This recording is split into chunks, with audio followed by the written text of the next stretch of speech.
Hi guys, ഞങ്ങൾ ഈ പെട്ടിയും കിടക്കിയെടുത്ത് ഒരു സ്ഥലം വരെ പോവാണ് കേട്ടോ. വേറെ അങ്ങോട്ടല്ല, നമ്മൾ ഫ്ലോറ ഫാൻറ്റസിക്കാണ് കേട്ടോ പോകുന്നത്. ബസ്സാണ് വൈബെന്നും പറഞ്ഞ് ഞങ്ങൾ ബസ്സിലും ഓട്ടോയിലൊക്കെ കയറിയിട്ടാണ് കേട്ടോ ഇവിടെ എത്തിയത്. ഞങ്ങൾ ഏകദേശം ഒരു 9:15 ആയപ്പോൾ ഇവിടെ എത്തിയിട്ടുണ്ടായിരുന്നു. ആ ഒരു ടൈമിൽ ഞങ്ങൾ മാത്രമുള്ളായിരുന്നു കേട്ടോ ഇവിടെ. പിന്നെ 2 മണിക്കൂർ അങ്ങോട്ടും ഇങ്ങോട്ടൊക്കെ നടന്ന് ഏതായാലും ടൈം അങ്ങോട്ട് പോയിട്ടോ. പിന്നെ ഞങ്ങൾ ടിക്കറ്റ് എടുത്ത് അകത്തേക്ക് കയറിയിട്ടോ.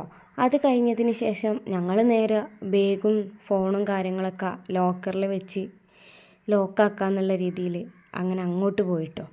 അത് കഴിഞ്ഞ് ഞങ്ങൾ നേരെ റൈഡുകളുടെ ഭാഗത്തേക്ക് പോയി. ഫസ്റ്റിന് ഞങ്ങൾ കയറിയത് ഇതാണ്ടേ ഈ ഇതിലാണ് കേട്ടോ. അപ്പോൾ കാർ റേസിംഗ് ഒക്കെ കഴിഞ്ഞ് പിന്നെ ഈ ഒരു മുതലിൽ കയറിയതേ എനിക്ക് ഓർമ്മയുള്ളൂ. കിളി പോയ അവസ്ഥയായിരുന്നു. പിന്നെ ഇതിൽ കയറി. ഇതൊന്നും എനിക്ക് വലിയ വിഷയമായിരുന്നില്ല. അതൊക്കെ ഒരു അത്യാവശ്യം നല്ല വൈബും കാര്യമൊക്കെ ആയിരുന്നു. ഇതും കുഴപ്പമില്ലായിരുന്നു കേട്ടോ. പക്ഷേ ആദ്യം കണ്ട ആ ഒരു സംഭവം ഉണ്ടല്ലോ, ആ കങ്കാരുവിൻ്റെ, അത് ഭയങ്കരമായിട്ട് എനിക്ക് എഫക്റ്റ് ചെയ്തിട്ടുണ്ടായിരുന്നു. ഭയങ്കരമായിട്ട് വോമിറ്റിങ്ങും കാര്യമൊക്കെ ആയിരുന്നു കേട്ടോ. പിന്നെ കുറച്ച് കഴിഞ്ഞപ്പോൾ അതൊക്കെ റെഡിയായി.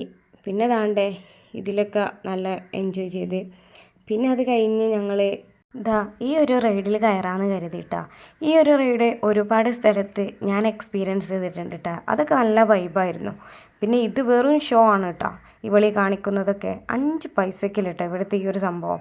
സ്ലോയിലാണ് ഇവർ പോകുന്നത്. അതുകൊണ്ട് തന്നെ ഏത് പ്രായക്കാർക്കും കയറാം. അങ്ങനൊരു സംഭവം ഉണ്ട് കേട്ടോ. പ്രായമുള്ള ആളുകൾക്കൊക്കെ കയറാം.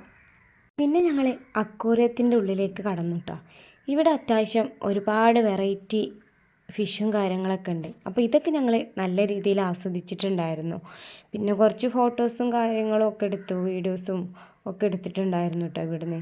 പിന്നെ ഇവിടെ അന്താരാഷ്ട്ര ചർച്ചയാണ് കേട്ടോ മീനിനെ കുറിച്ചിട്ട്. അതൊക്കെ കഴിഞ്ഞ് ഞങ്ങൾ ഇതിൻ്റെ മുകൾ ഭാഗത്തേക്ക് പോയിട്ടാണ്. അത്യാവശ്യം ഇരുട്ടും കാര്യമൊക്കെ കേട്ടോ നമ്മൾ ഇതിൻ്റെ ഉള്ളിലേക്ക് കടക്കുമ്പോൾ. പിന്നെ ഈ ഒരു മീൻ നല്ല ഭംഗിയുണ്ടായിരുന്നു കേട്ടോ. പക്ഷെ ഇതിന് നമ്മൾക്ക് ടച്ച് ചെയ്യാൻ പറ്റില്ല എന്ന് ഇവർ പറഞ്ഞിട്ടുണ്ടായിരുന്നു.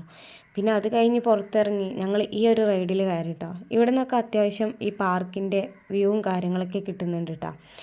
ഇവിടുത്തെ ഒരുവിധം റൈഡൊക്കെ സ്ലോയിലാണ് കേട്ടോ ഇവർ വർക്ക് ചെയ്യിക്കുന്നത്. അതെന്താണെന്ന് സംഭവം എനിക്കറിയില്ല. പിന്നെ ഈ ഒരു സംഭവത്തിൽ കയറിയിട്ടുണ്ടായിരുന്നു. പിന്നെ ഞങ്ങൾ ഗോസ്റ്റ് ഹൗസിൻ്റെ ഉള്ളിൽ കയറാമെന്ന് കരുതി. പിന്നെ ഗോസ്റ്റിനെ ഞങ്ങൾ പേടിപ്പിക്കേണ്ട അവസ്ഥ ആയിരുന്നു കേട്ടോ. പിന്നെ ഇതിലും കയറി.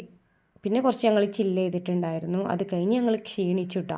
പിന്നെ ഞങ്ങൾ ഫുഡൊക്കെ കഴിച്ച് അവിടുന്ന് കുറച്ച് നേരം റെസ്റ്റ് എടുത്തതിന് ശേഷം വാട്ടർ തീം പാർക്കിൻ്റെ ഉള്ളിലേക്ക് കയറിട്ടോ. ഇതൊരു രക്ഷയില്ല. ഞങ്ങൾ ഉച്ചയ്ക്ക് 1 മണിക്ക് കയറി ഈവനിങ് 5:30ക്കാണ് കേട്ടോ പുറത്തെത്തിയത്. പിന്നെ ഞങ്ങൾ നേരെ ചായയൊക്കെ കുടിച്ച് വീട്ടിലേക്ക് പോന്നു.